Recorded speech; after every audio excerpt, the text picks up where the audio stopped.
Hi, Ben. Thanks for coming out.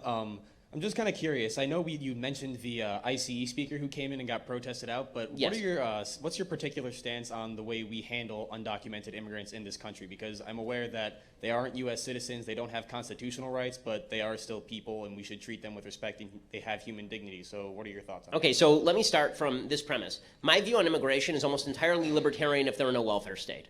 So my view on immigration is that free flow of labor is a good thing, but there are two mitigating factors. Mitigating factor number one is you can't come here to take advantage of the welfare systems, and mitigating factor number two is you have to accept the culture of the United States, which is to say the rights that are expressed in the Constitution and the Declaration of Independence, which means a small government not guaranteeing bigger services through redistribution of income. But you know that we don't have to. People come here to work. We don't have to give them the vote either. I mean, as long as you're coming here and not committing a crime and you just want to work, I don't really see that as being a particularly big problem. As far as people who are undocumented and violating the law to be here, the biggest problem, as I see it, is again twofold. One is taking advantage of the welfare system, and there is a net cost for people who are coming here illegally because they take advantage of the education system, for example. They take advantage of state systems. It's still forbidden to get federal welfare, but there are state systems in California where I live. There are tremendous state support systems for undocumented immigrants, illegal immigrants, and so here's my view. The government has every right to decide who comes in the country and who doesn't come into the country. That is true for new immigrants. It's true for people who are already here. If you come here and we feel that you're a net benefit to the citizens of the United States, you're coming in here and you are going to work hard and fly right, and you're going to be a great addition to the United States. You respect our view of human nature and of government, and you just want to be part of this great mission, then more power to you. Come on in.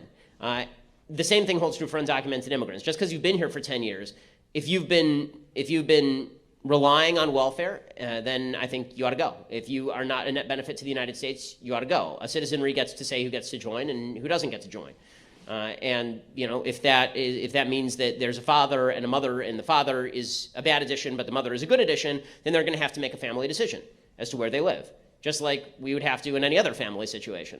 But it seems weird to me that the government can go through 150 million tax forms every year, but the government doesn't have the power to go through 11 million applications from illegal immigrants, interview people, and decide who's going to add to the country economically and culturally and who's going to detract.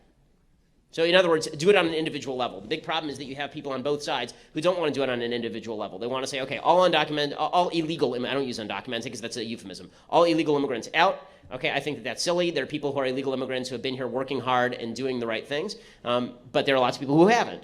And people on the left who say everybody should stay because they've been here and they're just like us. Well, not everybody is just like us, and we should take that into account.